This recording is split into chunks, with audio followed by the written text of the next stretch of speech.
there was a problem, yo, I'll solve it. Word to your mother. And here we go, ladies and gentlemen. It's another episode of your favorite podcast, Two Cool Moms, starring Joe Gatto and Steve Byrne. Thank you so much for joining us. And now let's get into solving some problems. All right. Well, I just want to let you know we got a little traffic on the 95. Head north. You're going to be bound up. There's a little accident out there. He's going to Don't cause you forget 10 it's minutes. tornado season. Make sure you bring yourself some galoshes. What do tornadoes and galoshes have to do with each other? I'm an idiot. Good to see you. Stevie, it's great Yes. to see you. And The blue looks good on you. you know what? Makes Makes them pop. the eyes pop. Yeah, makes them pop. So Yeah, you got some. if you're not pop watching on our peepers. YouTube channel right now, you're really missing out because I got a turquoise shirt on from Psycho Bunny, one of my fave brands, because it fits the fat guy barrel very nicely and has a little bit of Fat guy flavor. barrel, I get yeah. that FGB. You don't have to deal with that. You're skinny. Well, Somebody got in shape. Somebody loved to post their jump rope videos. I want to talk about that for a minute. Let's Go jump ahead. into it. Go ahead. Okay? Let's he has do to it. let the world know he's getting in shape. You know, filming my special. I'm out here hoofing it. You know, you just ate a full pizza and then you just jumped 4 times for the reel and then you went back to bed. you mother. true. You son of a. It's true. You look great though. You piece of. Look at this. It's so nice. my you can actually cheekbones see are your back. jaw. Yeah. My I was cheekbones going to came literally back. say that. You could see like bone. It's so fun because you look like, sometimes you look like a vinyl. You get around. Well, nothing was worse than the time that Q called me slimy. Oh my goodness. A couple episodes back, we actually posted from our pilot. It was November in 2021, and you were rotund. You were faced with, you looked completely different. So did Really? I. But you were way bigger than you were. I think it was it was the holiday season. Yeah. So you packed on a couple LBs. That was bad. For it. But then I looked at you like, it was funny because like I have all, on our YouTube channel, you have Yeah. all these screenshots of the, what do you call it? All right. I couldn't do it Slowly to you. withering away. Watch, I couldn't do it to you, Yeah. okay? I normally just take a grab from the show. I normally take a screen grab because I do all the editing. Oh, you put me in the And suit. I put you in the suit because I took I was wondering why that I was, took yeah. the grab. It wasn't a good grab. I'm a real friend. You're welcome. I'm a real Really? friend. Oof. I look bad, huh? Oh, it was bad. I didn't look great either. But it was for you. It wasn't your best look. I'm going to tell you something. When somebody tells you look slimy, Who okay? told you you look slimy? Q told me I look slimy once. He goes, oh, yeah, you look slimy. I go, slimy? Look, when somebody says you look tired, guess what? You get a little sleep. Mm-hmm. When somebody says you're putting on a few, guess what? You do some laps. When somebody tells you look slimy, you fucking kill yourself. Like, there's no, like, in the spectrum of, like, oh, you're letting yourself go. Slimy? I was like, that's a turning I point. got one at the airport today, which was interesting. get? A woman comes up to me in a very flirtatious manner. Yeah. A lady, she comes up to me and she goes, I'll tell you what, the cameras don't do you justice. And then she slowly retracted and walked away. That's and nice. I went, but is it though? So what do I look like on television? It's like that what we always get, you know, oh, you don't look, oh, you're not as fat as you are on TV. I get that all What's the the time. one you get all the time? You don't look as fat as you are on TV. You're not as fat as you are on TV. Accusatory. It's all about the tone. Like you're not as fat. Like I'm a farce. Like I put on a fat suit and start running around screaming Larry to make ends meet. Like no, that's not what happened. I didn't deflate myself. I always get you're a lot taller in person. Oh yeah, That's I get one the always shorter. I get the shorter too. I think my Oh, you- personality makes people think I'm taller. You're How pretty tall are you? tall. Yeah, you're 5. 6 foot? Oh, you're 6 foot. I'm 5'10". You're right there. You're pretty tall. It's close. Yeah. Yeah. Go. My dad was 6'4". My mom was 5 foot nothing. Oh, she So got right with there. all my dad's and mother's kids, me and my sisters, Yeah. it has skipped a generation because we all have very It's your kids. large boys, one in each family. Yeah. So my sister has my nephew Anthony, who's 24 years old now. He's a monster. He's huge. Right. Then my sister, middle sister Carla, has the twins, Sophia and Vinny. But Vinny wasn't that big. But then came little Joey, the surprise baby, and he's like a mini Hulk. The kid's humongous. And then my son Remo is a monster, which we know we've spoken of. He's Yeah. a huge little gentleman. Yeah. But 5'10". My sisters are 5'2" 5'10" and still 5'4". pretty good, though. Yeah, I know it's not, but it's not. You know, You're 6'4". you're in the range of a professional athlete's height. Is that what they say? You're anywhere from 5'10" to like 6'2". Oh yeah. That's the range. I'm just lacking what they call the talent. I have the range. I just have the skill set. No. Yeah. No. Any professional sport you could play definitely would be hockey, right? That's what you play professionally. 100%. I play hockey, but A competitive hockey player. I love the sport of ice hockey. There's nothing better than like hitting fresh ice, and you're the first one on, and you hear your blades cutting, and you hear that. Like I always love that sound, and then you literally feel like you're flying. Yeah. When you're just you just coast and you hit that bend in the corner. I fucking love it. You feel like you're sailing. And then the other thing I will tell you feels phenomenal is, you ever play home run derby? Home run derby? Yeah. Yeah. The greatest That's feeling fun. is Yeah. to just yoke one Yeah. out of the park and you just see it sail. Yeah. And you're just like, wow, I did that. That's so cool. fucking cool. That's why I understand the bat flips and everything, Yeah, the whole especially thing. in a huge moment in a ball game. That's great. I think that is the wear and tear of a professional baseball player is certainly less than a lot of other sports. I didn't really. I played little league and stuff growing up. I played basketball. I was probably one of the one I was most competitive in. I'm definitely most competitive in volleyball and basketball. Yeah. But I was, I'm sorry, volleyball and bowling. But I will say I played basketball. And my mom, I used to play for Santa Dalbert's, which was my thing. I'm in 8th grade at Santa Dalbert's, and I was 6th man in when Frankie DiFrancesco basically we knew he was going to fail out. Francesco DiFrancesco was going to fail out in the 4th quarter. Your boy Joe laced up tight and came in and played the game. Okay, my uncle Freddie Locasto was the coach. So here I come, and it's the 4th quarter. Here goes Frankie. Boom, you're out. Here comes Joe Gatto, laces him up. I wasn't very good, but I was good enough to be 6th. I come in, I was Frankie's replacement, okay? And we're down. My mom and my mother and father came to every game, always every basketball game. They missed this one because enough is enough. They're disappointed. I don't have skill. It's fine. My sister had one game and my other sister had another game. They had to be at their games. They picked their games over mine. And I actually won the game. No. I got the winning, awesome. but it was so weird because I was the last. It wasn't like a buzzer beater. Yeah. I scored like 2 minutes earlier, and then nobody scored for 2 minutes. So I ended up winning. So when we won, everybody picked me up, and I'm like, why? I'm like, oh, I got the last basket. And they had me up on their shoulders, and everybody's going nuts or whatever. And then my mom came to pick me up. As soon as she walked into the thing, she saw me up on people's shoulders, No way. and everybody going to say, like, just put me down. And I turned and I saw my mother, and she was just standing there with like she had her handbag and like her keys in her hand, and she was like welled up and just felt like the shittiest parent that she just missed that moment, right? But she saw you being celebrated. Well, at the end of it, she caught the tail end, and she didn't know why. And then I remember she was like, "I'm so sorry," and she's profusely, and I didn't think it was a big deal. Now, as a parent, I can't imagine how shitty that must have been to walk into the gym to your son, who's an underachiever at best at any sport he's ever played, average at best, right? So I would just to walk in and see that moment. I literally got put down, and just to see that had to be so heartbreaking. Yeah. As a parent, as a kid, you think, I wish you could have seen it, but I was with all my friends. But as a parent, you're getting still, celebrated. You're in the moment, but your Yeah. parent, they're missing a big moment. What they feel will be a core memory for their child. Yeah. I still got to go bowling with you. Dude, let's do it. What do you do tomorrow? You want to go bowling? Yeah, you're busy. Next week.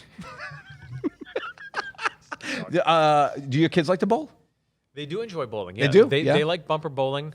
Oh, they do the bumpers. That's right. Yeah. Yeah. They still do the bumpers. Yeah, my Kent's- kids love them. But the thing that sucks about when you go public bowling is you're competing against 50 other people trying to get a comfortable 8-pound ball. Well, if you're in the 8-pound area, then yeah, that's your first mistake. Well, it's Man of your lighter. stature should be using 14 to 16 pounds. Get out of town. 1,000%. No way. How many strikes do you get? See, here's the thing. When I take a ball, though, It's not about speed. I'm not doing the kick your Spin. leg out Nope. and doing boomerang. I'm going straight down the pike, like Right. Superman 3 at you. Boom. Right. That's it. I'm yawking it. But at an 8-pound ball that's just bouncing off the pins, buddy, you need some wrecking ball action to come through. There's a reason why a wrecking ball's so heavy, right? You're not putting an 8-pound wrecking ball on there. But I'm gonna get Tommy John the way I go. I wind up and I chuck it. Do you not hit And I go, do you not hit the wood to like halfway down the aisle, or you want to I down try the to go alley? center right there. Right, but when does the ball hit? Does it hit? Are you like airborne for a bit? No, I'm or not you airborne. slide. Okay, great. Yeah. Yeah, I'm I'll not take a you ball. moron. That'll be good. I'm not like gonna chuck it and put a dent in the. Yeah. My brother-in-law Vinny, 6'4", 280 pounds, but it doesn't even hit the ground, and he gets a strike every time. He throws a 16-pound ball, it hits the pins directly. He doesn't even hit the alley. It's amazing. Yeah, it's crazy. I love good bowling. I was always enjoyed bowling, and I never, it's because I grew up around it. My parents were bowlers. I always had good memories around the bowling alley. I think it was like a Staten Island. Well, I guess not a Staten Island. It's more like a suburban thing. Yeah. The alleys being stuff, but. I don't know if I always wanted at this point, and I don't know if I'll be able to do it now, but I wanted to join an adult bowling league. I would do it in a heartbeat. I would love to. We don't live in the same city, though. Nobody does them Are we going anymore. to commute to each other? I don't know. There's a lot of logistics involved with you and I. Well, you could live here for 3 months in the summer. You could live anywhere you want. Hey, Bess, can do it. watch the kids for 3 months. I'll be back. Yeah. I joined this bowling league. It's Clean up all that Thursdays. dog dump. Yeah, I'll be Yeah. back. Thursdays. You could do it. I would love. They could come. You'd be a great bowling partner, I think. We'd be. I'd be our dream supportive. bowling team. Ready? Our dream bowling team. Me, you, 2 more. Oh, 2 more? 2 more. Vince Vaughn. Vince Vaughn, great, Incredibly competitive. great. And I feel like I've been bowling with him before, and he gets super competitive. I feel that length is going to help him. He brings it out of you too. And I had 2 strikes. Mm-hmm. Was going for the turkey. I was competing against him. I wanted to beat him so bad. Missed it. And then the final frame, hit 2 more on the third, went for the turkey and didn't get it. So I came. That So was the close only to time I turkeying him. came super close twice in one game to getting a You turkey. chickened him. You didn't turkey him. Damn it. Who would be the 4th then? For the 4th for us? Yeah. I I mentioned our 3rd. You bring. do you want to go for? If it depends. Well, you went with skill. Well, he's also fun. I was going to say fun versus skill, but he's No, fun. no. He gets. Oh, he he- is there to win. He's there. There's no fun. He's gonna the go there. fun is in winning. Yeah. Gary Cannon seems like he'd be a good bowler or a good time on the lanes. He'd be. Here's the thing: if we brought Cannon in, he'd be a total goof. We'd laugh the whole time. Right. But then Vince would be like, "Will you? We're being serious. Focus up. We're Yeah. being serious Yeah, now. Yeah, focus we up. got to win." Yeah. So Gary would be. You know who'd be a good one? Billy Gardell. Oh, Billy. Yeah. Billy would be could good. see him. Yeah. Yeah, for sure. For sure. I could see he's got a bowler's body. I feel like he would command the lanes. Yeah. I like that. He ran the bowling alley in the Four Seasons movie that Clint Eastwood directed. Really? You remember when Frankie Valli performs at a bowling alley? Gardell was the owner of the bowling alley. Jersey Boys? Jersey Boys. That's Really? it. Yeah, in the film. He was in it for like 5 minutes. Holy cow, now that you say it. Yeah. Yeah. I didn't realize. Great It's movie. funny. Oh, man. A doo-wop group. Now, that would be a fun time. Doo-wop doesn't happen anymore. Who would be in our duo group? Oh, if it was me and you in a doo-wop group? Yeah. Okay, so it's me, you, Sal Volcano. Oh, for sure. For sure. Sal's got this, because this is what I always made fun of Sal for, okay? Sal would always say to me, he would sing, like there'd be a song playing, whatever. I'm like, oh, this song is good. Yeah. Or whatever. He'd like play because he has an eclectic taste in music or whatever. And I go, oh, this song's good. And he'd go, you don't know this? Like indignant. And I'd be like, no, Sal, I don't know. He's like, it's Bonnie Bon Bon and the Bonettes. Like, you don't know them? He's like, it's from like 1938. Like, he would just say all this stuff. He's like, you don't know the Curtails?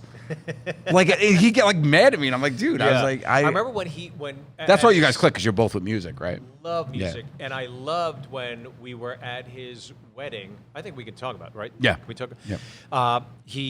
We were all in this like basically summer camp in these cabins, Yep. and there were speakers piping music the whole time. Yeah. And I loved it because I have music on in my house all the time, and there were at least 50 songs I Shazammed. Yeah. Over the course of the playlist weekend. skills are great. Yeah. He's unbelievable. I remember He's one of got my such a great. one of my favorite memories of me and the boys. We were in a casino we were at the Seminole Hard Rock down in Florida, and I'm a gambler, and they enjoy when I come and gamble. So they said, Joe, we could give you the room in the back if you don't mind. I said, okay. I said, we could come. I said, but is it private? I need privacy because the boys want to come out for one. They were kind of didn't really like to be out and about, but they were in the mood to. I was like, the boys are going to come out and we need a private room in the back. Yeah. The room had frosted glass that closed, like that you shut the door and it's like seamed up. So it was great. In the back, there's 2 tables. Yeah. They give us a private room with 2 tables, and we're there, and the guy goes, what do you need? I said, I need a Bluetooth speaker that can be controlled by Sal. I said, I need a bar in here. I don't need a waitress going to get drinks. I need a couple bottles of whiskey back here, then somebody making drinks for them. And I need a dessert tray. And they brought in like a dessert on wheels thing. And then Sal had control of the Bluetooth speaker, and he was singing and dancing with it. Me, Murr, and a bunch of friends were there. We were all in the back having a blast, gambling and whatnot, playing blackjack, and I was eating cannolis, splitting aces, like it was a whole thing. It was so fun. Yeah, we had a really, really great time, and we all went out. And Sal was always like, "We gotta go, we gotta do that again." I'm like, that doesn't always happen, buddy. It's like that just happened this time. But yeah, that was really fun. But Sal was killing it on that Bluetooth speaker, and he does the thing where he's like, "You ready? You ready for it?" Like he'll do that, like he presents it. I enjoy him. He's only second for me to DJ Justin Gerace. DJ Gerace knows how to. Great. Justin's great. He knows how to just really just navigate the waters. But he's like a different kind. He's like silent. And he just plays it. And when he sees you react, he's like, Yeah. I knew If it. I had, believe me, I thought about this. If I wasn't spending money on my own hour special, I would have hired Justin to come and do our after party. Because I rented at an Irish pub. And Why isn't he coming? I'll fly him out. Because he's got, I'm sure he's got to have speakers and all that stuff, and I don't know how to situate that stuff. Like, he knows that world, right? And I just don't know what cables you need and stuff and all that stuff. So I was thinking, boy, if I He's phenomenal, yeah. he'd be the best. Yeah. I'm always on the Just cruises the too. best He's hang. great. He's great. Yeah. I wanted him to DJ my wedding. But then I was like, I want you to be at my wedding. Yeah. Do you want to be working? Do you want to hang yeah. with DJ? Yeah. Shall we, Get into it. If I could DJ, I would love to be a DJ. Maybe in my next life, I'll come back as a DJ. Sal would be a You know phenomenal what's so funny? DJ. We started this episode speaking as DJs. Yeah, Hey, yeah. there you were Yeah, calling. here we are. That's weird. Okay. Morning DJ, do you think if somebody said, okay, because this is the dilemma stand-up comics had for a while in like the 90s, where you're from Staten Island, Yep. the station you listened to growing up, let's say they go, Joe, you know what? You could do anything you want. Would you like to be our morning guy? We'll give you 6 figures or whatever, and you do mornings from 6 to 10 a.m., Monday through Friday. 48 weeks of the year. Would you do that? Would you take that gig? I would enjoy it for sure. Yeah. I think it would be fun. I mean, I grew up listening to Elvis Duran and the Z Morning Zoo as it was back in the day. Yeah. But I won that contest where I got to go up there for a morning, and it was the biggest. It's still a highlight of my life. Yeah. It was so fun to be up there and be part of that mess, in a good way. I mean, I could see doing it. I think it'd be really fun, but I speak really fast. Yeah. I don't have a good voice. You for get 2 radio. hours of show done in. I do. I Yeah, don't even know how why you not? keep up. People listening probably miss half the stuff I say. I always hate that. Even with stand-up, I always like when I say something really funny, it doesn't get a big hit, and I'm like, I said that too fast. My favorite is just a little dumb tag. It's always the dumb tags that make me laugh in anybody's Right. bits. But you go 1 o'clock, 2 o'clock, 3 o'clock rock. You know, work around the clock. And I'm like, I don't know why it just makes me laugh. It's just a toss away. It is. Yeah, I'd have to work on my speaking, but I would do as a job. I would like. I'm not a morning person though. I'm a night I'm owl. a horrible. I'm a night owl. Yeah, you're terrible. Oh, I'm the I worst. travel. I tour with you. The worst. You're terrible. Yeah, unless You're atrocious. it's a flight. You're the I worst. never miss my flight. You're the worst. Sorry. Everything okay? Something you want to share with me? I hate you. No. Yeah, that's true. You'll always make a flight. Yeah. Always make a flight. I missed for the first time. I missed my flight last week. Oh, you did? I slept through. I did an AM PM thing. But I'm sure you have enough status that they bump you on the next one. Well, no, I slept through. I woke up at 7:30 for my 7 a.m. flight. And I missed it, okay. so I had to run there, and it all worked out. But it was I did the first time in forever. Like since I'm touring, I think I've only missed maybe even back in the day over the past 10 years. I think I've missed 1 flight maybe. I've never crazy. missed a flight, Wow, it's crazy. but I remember missing 1 gig in Hartford, and I missed the early show. I was like grief stricken, like, oh my God, it's never happened. Like I had my Iron Man streak, Right. and it happened, and it was the worst feeling. But also like, you know, I was just like, I feel like I'm so pissed because now I don't get paid for that. Now I was so Right, angry so many about things. it. But there's nothing you can do about it, especially these days with travel. It's just Oh, it's atrocious. Yeah. you just pray that connecting flight, just say a prayer. Because every airline, their logo should be, we'll see. Nobody cares. There should be a little checkbox that says, "You sure?" We'll see. We'll see. Yeah. Maybe, question mark. Yeah, you'll make it. Unbelievable. All right, Let's get into solving some problems. let's get into this. Okay, here we go. The first one is coming to us from Chad. All right, Chad, what do you got? Love the podcast. Question: do you still have something from your childhood? Toy, clothing, anything? I have a Wally Joyner glove from early mid '80s. Cheers. Oh, interesting. I still have my Winnie the Pooh from when I was 3 years old. I Oh, have my yeah? Winnie. I got my Winnie. My Winnie the Pooh is in my closet. I was going to give it to one of my children when I was like, oh, I'll pass this down, it'll be an heirloom. But then I was like, nah, This is mine. They'll get their own Winnie. Oh, and my really? kids each have one of their own things. That's their little stuffy. That's theirs. Yeah. You know, Milana's got her Lily, the unicorn, and Remo's got his little dinosaur called Diney. But I have my Winnie, and actually, when everything started falling apart for me, I actually slept with it not too long ago, and it's amazing how it takes you right back. And then I peed the bed. You actually And slept I with your slept with my Winnie? Winnie the Pooh. I did? slept with my Winnie the Pooh. Yeah. I ain't afraid to say it. I ain't afraid. Sometimes, you know, life stuff, you know, you got to get in there and do what you got to do. And Winnie was calling for me. I opened up my closet, and he was in the closet, like laying down. I was like, oh, I'll just sleep with you. It was it was like one of my first weeks sleeping by myself in an apartment, right? I was by myself. I just moved in. I'd never lived alone my whole life. And I was just like sitting there, and then I opened my closet, and it was Winnie. I was like, oh, let me grab Winnie. And then I called you, and I spoke to you as I pet Winnie's head. And I pretended that you and I were just hanging out. Yeah. Yeah, that was it. And that's why last time I saw Winnie, I go, show me on you where Joe touched you. My Winnie. Well, he's got a great booty on him. Yeah. He does. He like he hugs your back, and he's got a little booty. I'll show him to you next time. Yeah, okay. I'll show him. You know what? I can see where the dry humping in 8th grade occurred. I never humped Winnie. I was all about pillows. Yeah, I have a... What do you have? I have my Superman towel that I thought was the coolest towel in the world. It's a little tattered, but it's A still little? there. A little, yeah. But I must have been like 6 or 7 when 5 or 6 or 7 when I got it, and I thought it was the coolest towel. Wow. I never want to get rid of it, and my mom saved it for me and gave it to me recently. And then there was also a pillow my grandmother made me, where the border is half done because she didn't finish it. Yeah. Give me the Winnie. She's dead. Yeah, Give me the Winnie. Now you want. Now who wants Winnie? Now who wants Snuggles? I want Winnie. But she had made it, and there was like this. Did she die when she was making it? She's like, oh. She choked on it. Yeah, she choked on the pillow. But I have that. Those are the two things. And then, so was it a decorative pillow or one you slept with? it was one I slept with. Oh, wow, really? So I have that, That's and great. those are things my mom saved and gave to me recently. But the one thing I have from my childhood that I held on to, again, going back to Superman, was my Superman Superpowers action figure that I gotten. This thing's banged to shit. It's like the S is faded. Yes, everything's all the cape's gone. like I chipped bought away. It's all chipped up, but. Yeah.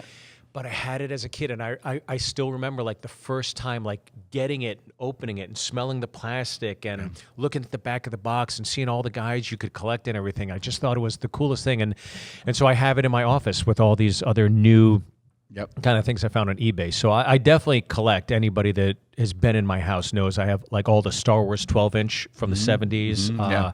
Well, you collect those from other people. Though. That's not from your childhood. You're stealing other people's memories. It's collecting other people's toys, right?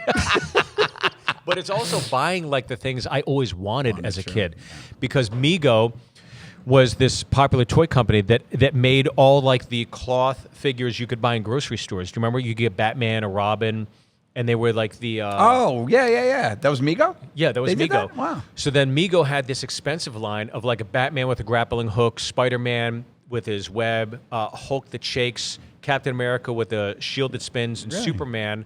You put him on a string and he flies up. Oh, that's and cool. it was all like battery operated. And as a kid, like I never was able to afford those ones because those were the pricey ones. And recently I went down this rabbit hole and found them all and bought them. Because now. Yeah. Fuck yeah. Now he's got Bang. it. Now he's got it. He's made Now it. the missus looks at it and goes, keep those in this room and never show them Never to show them anybody. to anybody. This is Don't mess with embarrassing. them. Does Kent come in and play with all your toys?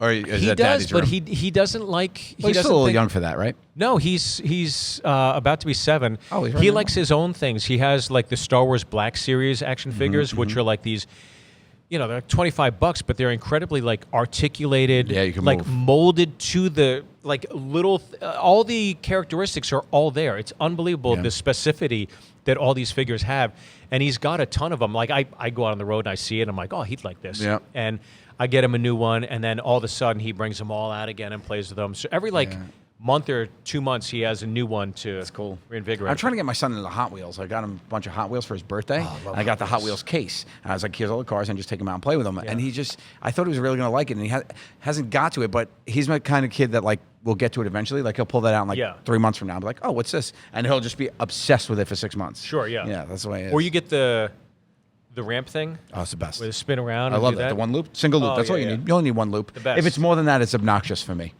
It gets Some of them get a little too, hoity-toity, yeah, and it never gets toward the end. They did the one that was a wall climber. Remember that one? Yeah, where yeah. it like shot up and went the whole thing, and But went over, and it it's went back amazing and around. How they knew exactly the right time. Yeah, it's crazy. You had to get the right velocity to. Yeah. I remember that. What was your go-to toy as a kid? What was the go-to? For me, I did big in collectibles. I was like He-Man's, Teenage Mutant Ninja Turtles, like those action figure They just guys. reissued all the He-Mans. Yeah, I liked all those. For the most part, that's really where I was. I was a little bit into radio control cars for a minute. I had the Grasshopper and the Hornet. Do you remember those? No, those are too fancy for me. I had like the Kmart. Oh. I had like the Kmart. I had like the Lamborghini. You know which one I do remember? I remember the car exactly. It was a white, non-specific, just a white little. It looked like maybe a Lamborghini, like a white little car, and had like rainbow stripes on one side. It had like a red, yellow, and blue stripe on both sides. And I was like, it was the coolest thing because it went faster than all the kids' cars in my neighborhood. Yeah. And my dad just got a bonus at work, and we upgraded the gravel parking lot that we had where our driveway to the asphalt. And I was out because it was drying still, and they couldn't park cars on it, but my car could go on it. And I had like an empty racetrack for like a day. I set up like ramps and stuff. It was so fun. That's sick. Yeah, I remember that. We in Pittsburgh when I lived there, there was a hobby store. Yeah. That I could ride my bike to, and they sold all the high-end like remote control cars. So I remember like mowing lawns, saving my money, and I bought the Grasshopper. I believe that's what it's called. Yeah. And then there was the Hornet, which was the next one up. And my neighbors got the Hornet, and I had the Grasshopper. And pre-pandemic, I went down a rabbit hole and started researching it, and they reissued all those. No way. So I got the Grasshopper, and my kids were. I was like, look at how these things fucking zoom. They're so fast. And we were in this. Our neighborhood wasn't immensely populated, and these kids are just taking this thing and crashing and everything. I'm like, you know how expensive this is? I mean, just zing, crash. Yeah. But they were so good, and I just wish I had more time to like be in the garage and have the soldering gun and put it all together. I just just never home enough. Yeah, I didn't do much building. I built one model. I remember I tried, and I was like, I just stopped. I begged my dad to buy me this plane model, model plane to do, and I got like to the third glue thing. It didn't stick, and I was like, I'm done with it. My father went off on me. He's like, you begged me to buy this stupid thing. He's like, you're gonna finish it, and I finished it like I didn't care, and it ended up like a half a wing. It was terrible. And then he made me hang it in my room.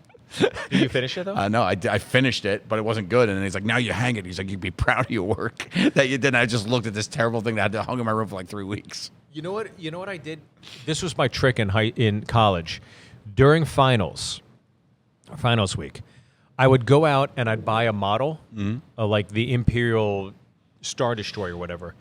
And what I'd do is I would study, and then I'd be like, all right, let me take a 10-minute break. And I'd go take a 10-minute break. And do it? And I'd start putting it together. And by the end of finals week, I had like the Millennium Falcon done, Star Destroyer done. I failed all my finals. I failed all my finals, and I was high as hell because of all the glue sniffing I was doing. Yeah. But I had a finished Millennium Falcon and a C- in physics. Yeah. Great. Absolutely awful. All right. That was a fun one because it was, you get to take a walk down the. We like doing that on Too Cool Mom sometimes. Here's the second part to Chad's question, which I thought was pretty fun. You're both comedic beings. Who are your faves growing up, and who do you love today? That's a good question. I love Steve Byrne. I think he's hysterical. Oh, you're too kind. Come on. Who'd you love growing up, and who do you love right now that you see that just... Growing up, Richard Jenny was a big one for me. I always loved him. He made me laugh. Man. I love Jenny. Platypus Man. I loved him a lot. I also always loved, I was big into physical comedy, but I was big into movies. I was really more movies than I was stand-up comedy growing up, for sure. I always loved Mel Brooks movies, for sure. It was always him. I think Gene Wilder was always crushed for me. I always loved him, his big face. I think I get a lot from Gene. I kind of have very similar big nose, big eyes from him. Those are probably my big ones. But then as far as stand-up goes, Tim Allen. I remember watching, his shows with my dad. We used to love that show, and we used to love his stand-up as well. Like I remember me and my father just saying that to each other, like you said earlier, about about you and Kent when he used to say, I love you, Michael Jackson. That's how we used to say goodnight to each other, to each other. Those are probably big ones for me. And of course, now as you grow older, you watch all the classics and you just get to watch. And I really got a big, Rodney Dangerfield. It was like I had didn't really even know that much. I kind of did, but like my parents won't let me watch a lot of stuff growing up. Yeah. And then I like watch him, and I was like, oh my god. And then you watch that, and you watch Eddie Murphy, of course, like all that stuff, and you're like, oh, this is fantastic. Yeah. Yeah, just kill. But and Sebastian now for me too is very. I relate with Sebastian Maniscalco a lot, Italian, Sure. The whole thing. Yeah. So when you relate to people's content, I think that's big too. Yeah. Yeah, I think when I was younger, I loved. I think there were so many of those HBO specials I remember growing up watching. I love Robert Schimmel, Dana Carvey.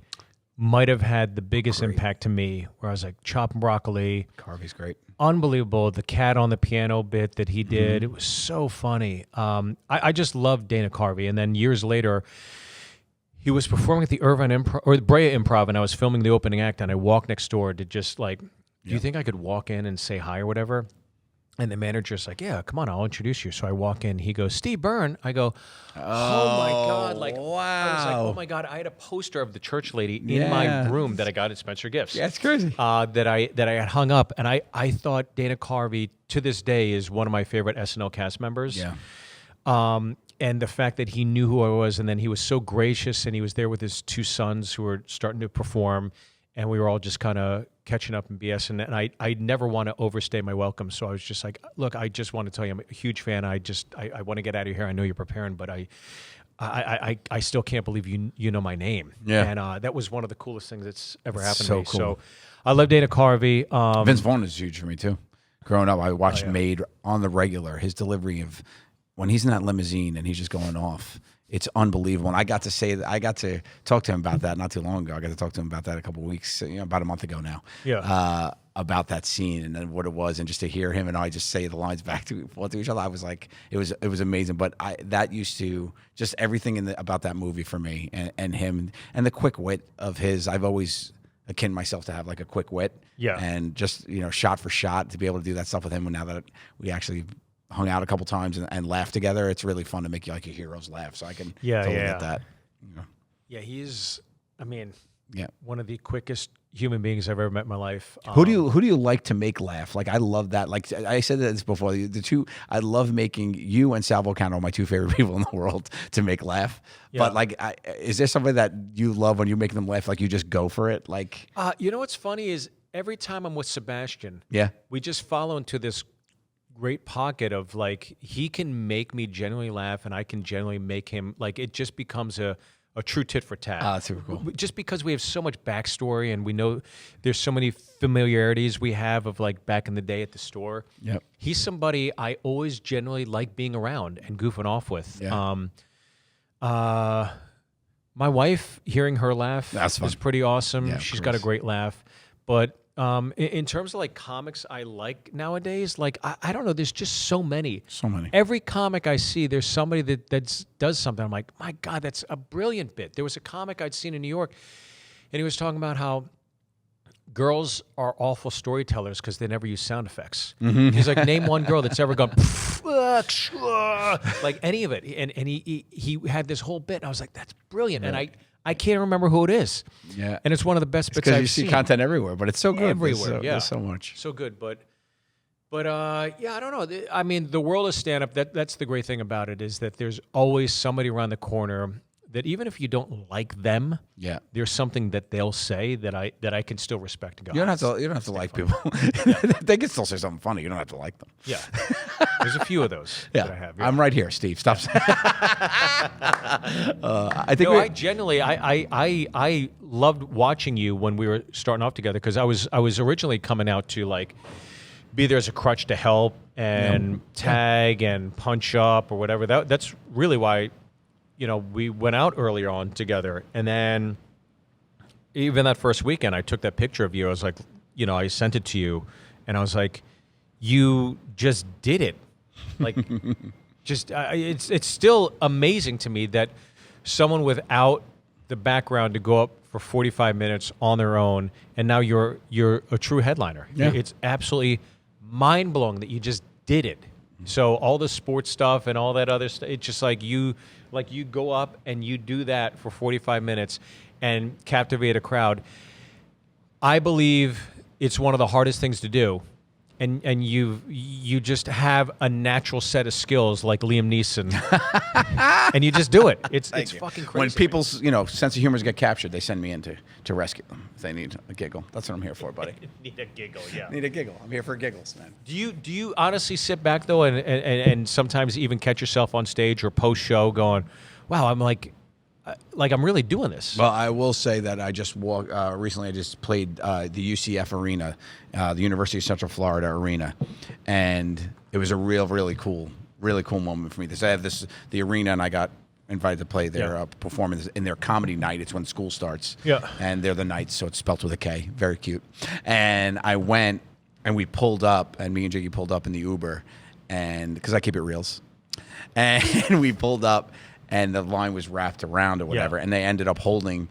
It's an 8,000 person arena, and they ended up holding because they were trying to load people in, and they had to turn away 1,000 kids. Holy shit! The place was absolutely packed. I walked out; it was thunderous. I couldn't believe it, and they were like all there for me. And then I was like, "It's free. It's a free show for the students." So I was like, "Did you guys just come because it's a comedy night, or because you know me? Make some noise if you know me." And the place went nuts. And I was like, and then I just said to them, I said, you guys are like 18, 19. I said, I've been doing this for days. You guys grew up watching me, and they went nuts. And what's the impact? It was like, oh my God, these kids, I am their Tim Allen. I'm their Richard Jeni. It's crazy to see these kids got to see me. And that's all I heard from people yelling out because I spent time just talking to them. Yeah.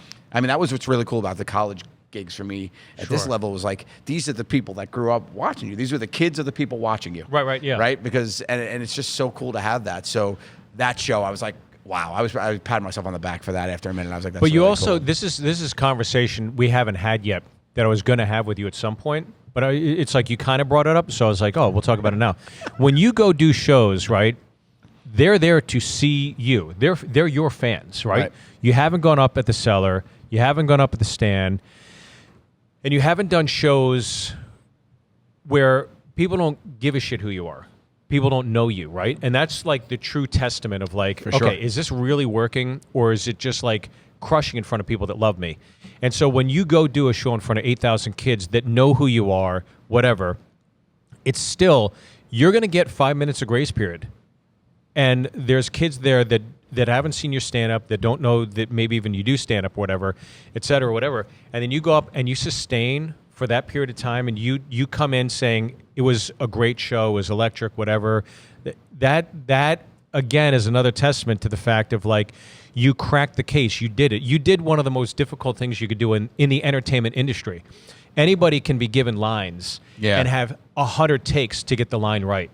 Like to go up and sustain an audience's attention for 45 minutes or even longer, especially people that don't know who you are or don't give a shit about you. The hardest thing to do. For sure. And you just did it. Aw. That is the difference between making the next jump to the next level. You know what I mean? Yeah. Oh, thanks, Steve. Yeah.